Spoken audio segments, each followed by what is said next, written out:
something was announced earlier tonight before we started recording the podcast. There is a new fight announced for the heavyweight title. Ciryl Gane versus Derrick Lewis after beating Alexander Volkov at the UFC Fight Night that just recently happened.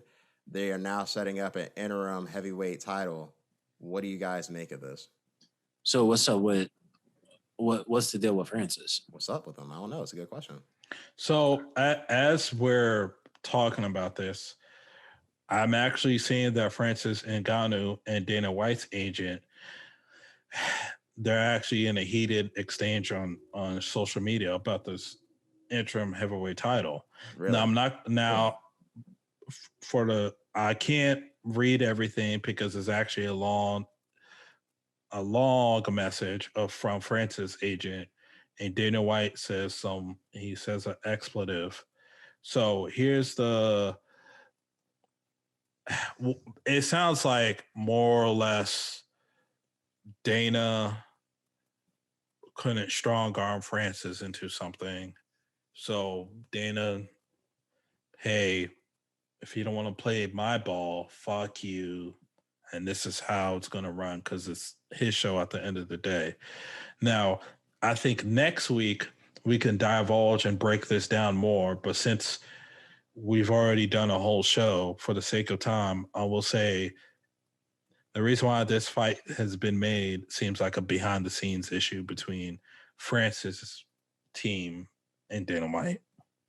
Yeah, as you're talking, I'm like reading through some of this stuff now. I think by the time the next episode comes out, there'll be a lot more to unpack from this. But it does sound like there's something that happened behind closed doors. And of course, as we know who Dana White is, like you said, it's his show.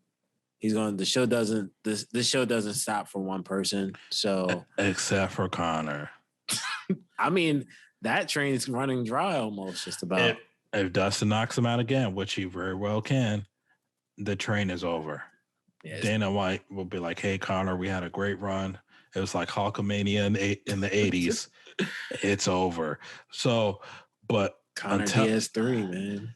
Until that happens, Dana would do anything in his power for Conor because Conor is the cash cow. So my quick take on this, I don't like this interim title fight. Now, if you want to do Derrick Lewis versus Ciryl Gane or Gane, please forgive me if I mispronounced the gentleman's last name. Because Derrick Lewis is not ready to, I'm not Derrick Lewis, Francis is not ready to fight yet. Then I understand that. Hey, we do a title eliminator bout between the top two guys under Francis and Stipe. There we go. Boom, boom, boom. Cool. But when you throw in an interim belt, Francis is not injured. He just won the belt about 3 to 4 months ago. It's like, okay, there's some back behind the scenes shit going on. Yeah. Because Francis seems well and able, he could defend the title. If he's not ready for August for whatever reason, that's fine. But it wasn't like he was out for an entire year. It wasn't like the motherfucker's he's turning down all the fights. Francis wants John. He couldn't get John, so they were going to give him Derrick. He didn't come out publicly to turn down Derrick or nothing like that. Derrick never came out and said Francis turned him down. So I don't know. I don't like this interim title fight. I think this goes back to the thing of the UFC doing too many interim belts. And it's like gives me vibes of boxing. Like, remember when Justin Gaethje and Tony Ferguson fought for a belt? Yep. The interim belt. And then later on that year, Justin, he gets washed by Khabib. The interim title is a fucking joke, man. It's only good when a champion is injured and the champion is going to be out for a long period of time. But Francis just won a belt this year, man. 3 months ago. Yeah, he just won a belt this year. He's not injured. He just won a fucking belt. So you doing this, it comes off as like, okay, somebody, and I don't know who, and we'll find out probably by next week. We'll be able to talk more about it. somebody wasn't playing ball. And this is Dana's retaliation of like, hey, it don't matter what goes on. At the end of the day, I make the fucking rules. So shouts out to Derrick Lewis and Ciryl Gane. At this point, this would just be something for Derrick Lewis to stay active, 1, and 2. It would just they probably figured if they give him an interim belt, it'd give him a reason to actually be willing to risk what he has on the line. Because I mean, if he were to fight Ciryl Gane for nothing, it would be for no benefit for Derrick Lewis. I agree that the interim belt shouldn't be used in this case because, like you said, there's nothing wrong here when Francis just won the belt. He just won his fight. He won the belt 3 months ago, like I said. So it makes no sense. But from skimming through some of the conversation that his manager was having with Dana, he definitely said that they did agree to apparently they agreed to September.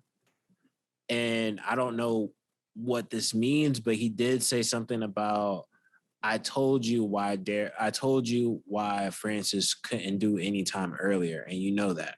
So I don't know what that means. That's all.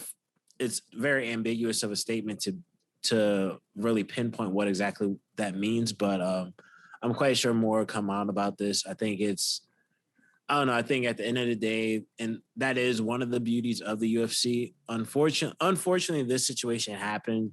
But one of the beauties of the UFC compared to boxing is that the show will continue to go on. And pretty much this will probably put, more likely, Dana probably figures this will put a tight squeeze on Francis for real.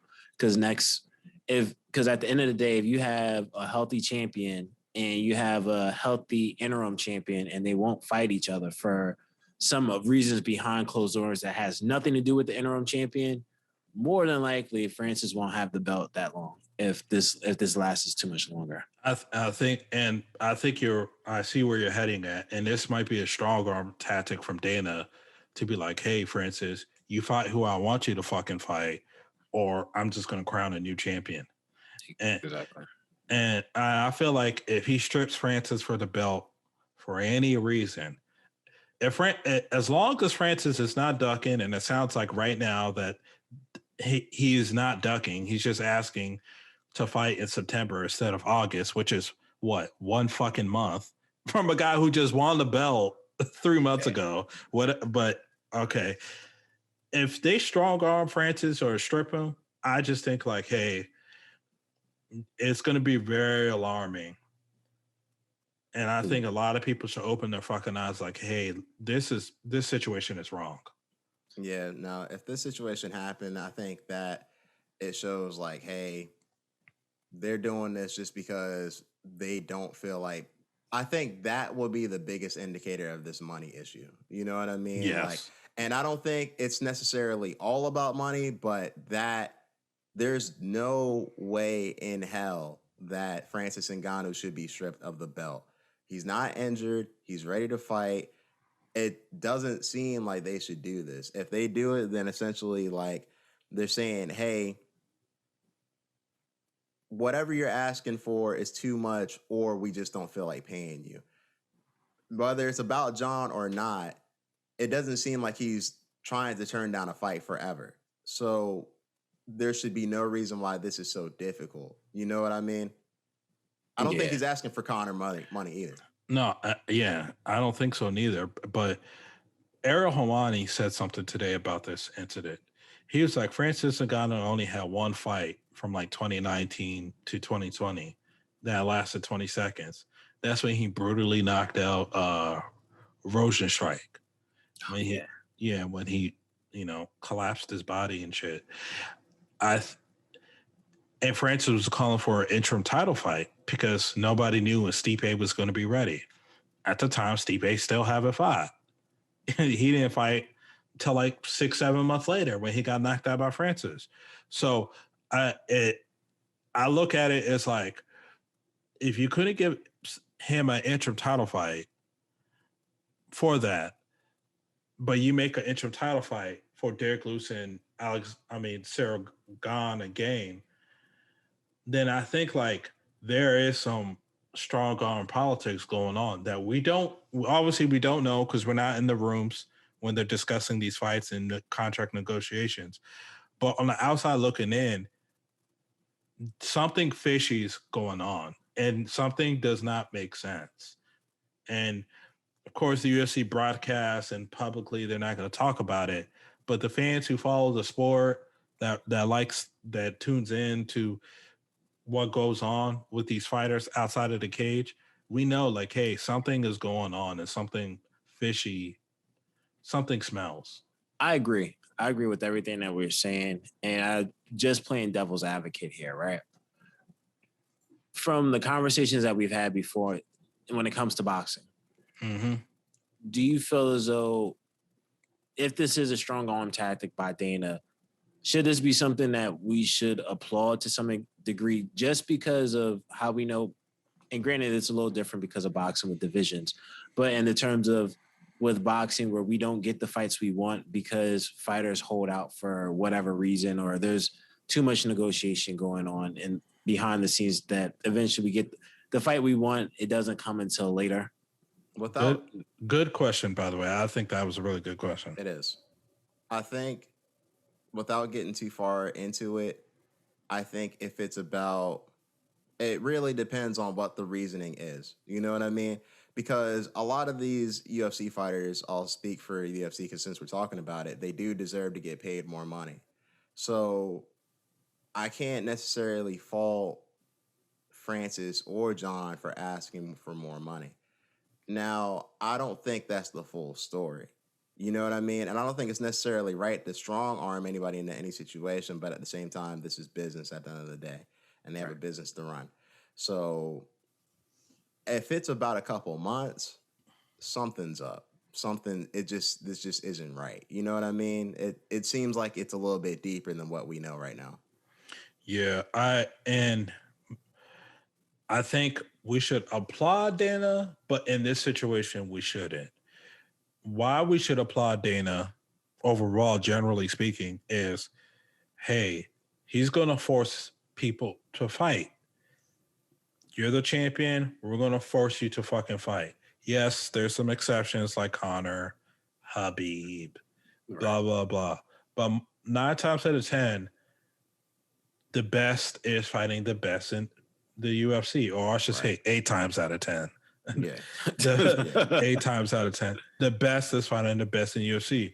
While boxing, the elite guys, the corruption is so fucking high where it's starting to poison the boxers itself. Hey, I'm not fighting unless I'm the A side. I'm making 20 million. Well, I'm not fighting. If he's making 20 million, I need to make 40 million. Hey, I'm not fighting because I deserve 100. That's why these fights don't happen like Errol Spence and Terrence Crawford, because it's bullshit about money. Yeah. That's the only reason why Terrence Crawford and Errol Spence won't fight. It's not because they're not able to, because they got corrupted mandatories. There's Terrence needs to leave Top Rank. But that's the problem, because there's no the money isn't right. While the UFC, money is an issue, but the UFC has such a control of their fighters where, like, hey, you can't negotiate fucking money like that unless you are Conor or John Jones, you know, because they can have conversations about money. But to answer your question, he should be applauded, but for this particular situation, no. Gotcha. Because this seems like a strong arm tactic that's going on right now. Yeah, I think, and I agree. I agree where, like, when it comes to the whole pay and fighters knowing their value, I mean, we're seeing it to a point where, like as we see now, like Tyrone Woodley saying, like, yo, I'm getting the most money I've ever gotten for a fight to fight some kid off YouTube.